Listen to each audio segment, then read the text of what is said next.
سلسلہ ہدایت قرآن، سنت اور اہل بیت علیہم السلام میں خوش آمدید۔ آج ہم قرآن حکیم کی 17ویں سورت الاسراء کا مطالعہ کریں گے۔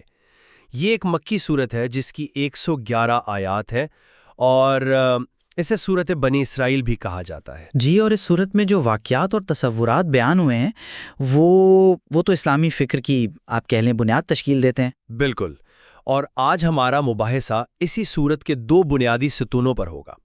پہلا، رسول اکرم صلی اللہ علیہ وآلہ وسلم کا وہ معجزاتی سفر معراج، اور دوسرا، ہر انسان کے اعمال کا وہ ریکارڈ جسے اس کی تقدیر سے جوڑ دیا گیا ہے۔ یہاں دیکھیں، ہمارے نقطہ نظر میں ایک واضح اختلاف ہے۔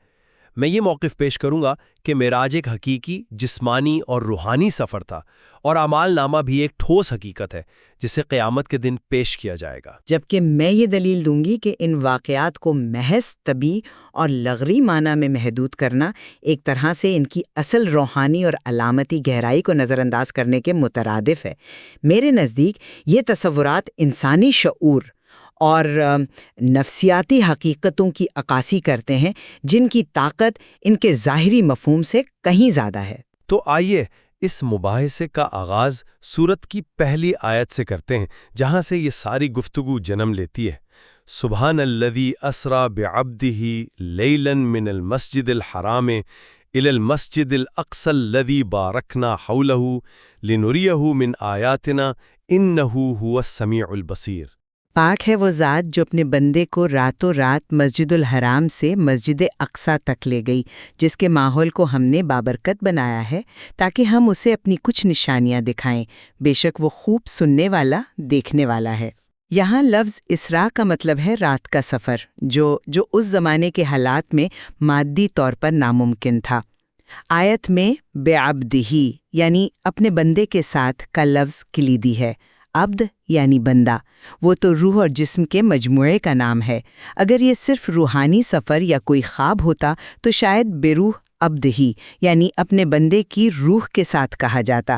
تو قرآن کا ظاہری متن ایک جسمانی سفر کی واضح دلیل فراہم کرتا ہے، جو اللہ کی قدرت کا ایک عظیم معجزہ تھا۔ میں سمجھتی ہوں کہ لفظ عبد پر کیوں زور دیا جا رہا ہے، لیکن میں اس سے ایک ذرا مختلف نتیجہ اخذ کرتی ہوں۔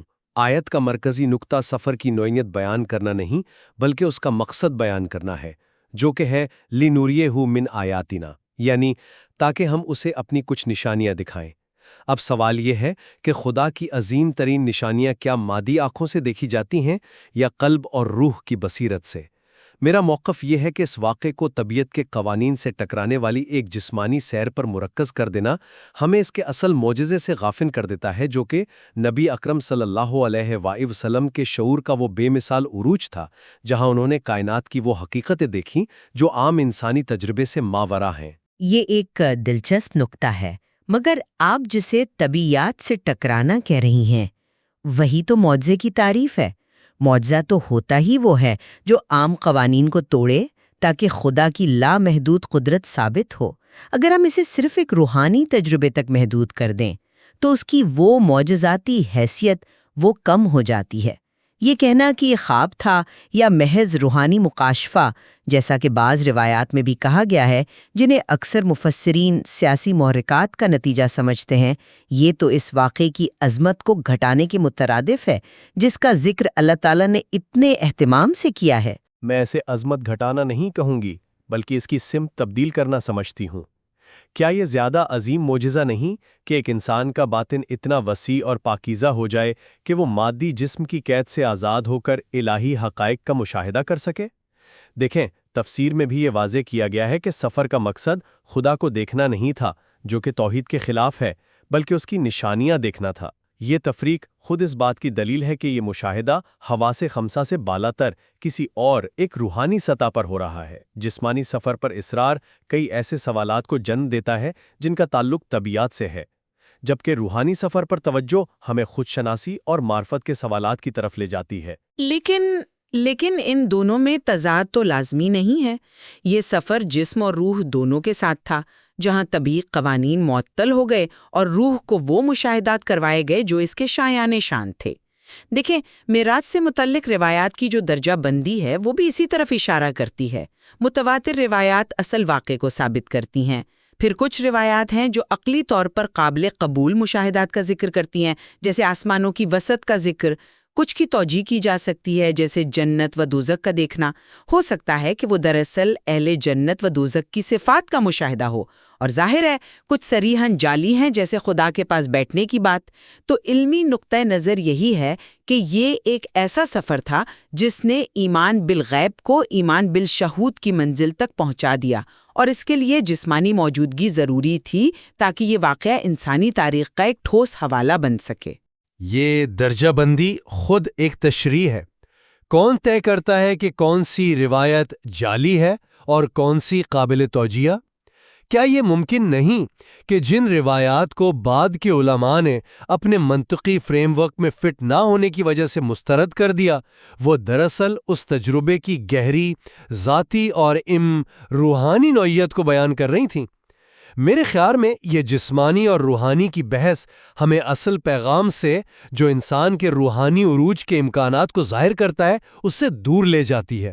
شاید اس نقطے پر ہمارا اختلاف برقرار رہے گا، لیکن اچھا، معراج کا یہ منفرد سفر ہمیں ایک دوسرے سفر کی طرف لاتا ہے، وہ سفر جو ہر انسان اپنی زندگی میں طے کرتا ہے اور جس کا حساب کتاب بھی اتنا ہی یقینی ہے۔ آیت نمبر 13 میں ارشاد ہوتا ہے، وَكُلَّ إِنسَانٍ أَلْزَمْنَاهُ طَائِرَهُ فِي عُنُقِهِ وَنُخْرِجُ لَهُ يَوْمَ الْقِيَامَةِ كِتَابًا يَلْقَاهُ مَنشُورًا۔ اور ہر انسان کے اعمال کو ہم نے اس کے گلے کا ہار بنا دیا ہے، اور روز قیامت اس کے لیے ہم ایک کتاب نکالیں گے جسے وہ اپنے سامنے کھلا ہوا پائے گا۔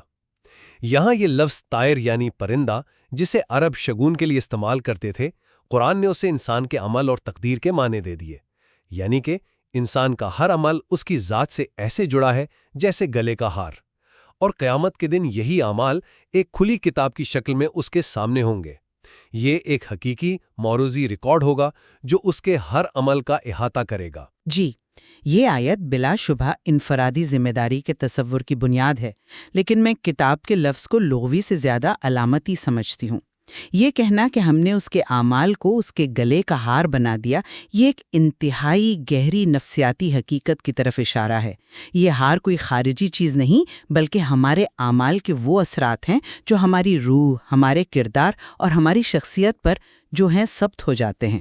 ہماری ذات ہی وہ کتاب ہے جسے ہم خود اپنی زندگی میں لکھتے ہیں۔ امام صادق علیہ السلام کا یہ فرمان کہ انسان کو سب کچھ ایسے یاد آئے گا جیسے ابھی ابھی کیا ہو، یہ اسی داخلی اور نفسیاتی حقیقت کی طرف اشارہ کرتا ہے۔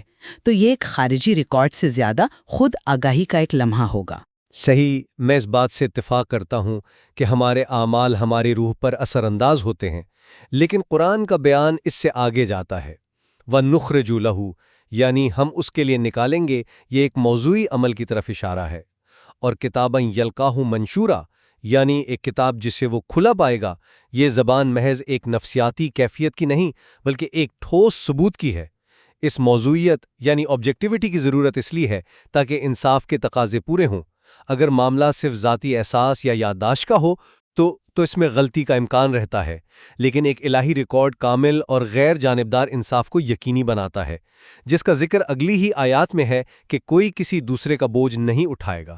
لیکن کیا کامل انصاف کے لیے ایک مادی کتاب ضروری ہے؟ کیا یہ زیادہ گہرا اور منصفانہ تصور نہیں کہ انسان اپنے ہی وجود کے آئینے میں اپنے اعمال کا عکس دیکھے، کہ اس کی روح ہی اس کا اعمال نامہ ہو؟ اس طرح ذمہ داری کسی بیرونی طاقت کا جبر نہیں بلکہ اپنے ہی کیے کا ایک منطقی نتیجہ بن جاتی ہے۔ جب آیت 15 کہتی ہے کہ جو ہدایت پاتا ہے وہ اپنے نفس کے لیے پاتا ہے اور جو گمراہ ہوتا ہے وہ اپنے ہی خلاف گمراہ ہوتا ہے، تو یہ اسی داخلی حقیقت کو بیان کر رہی ہے۔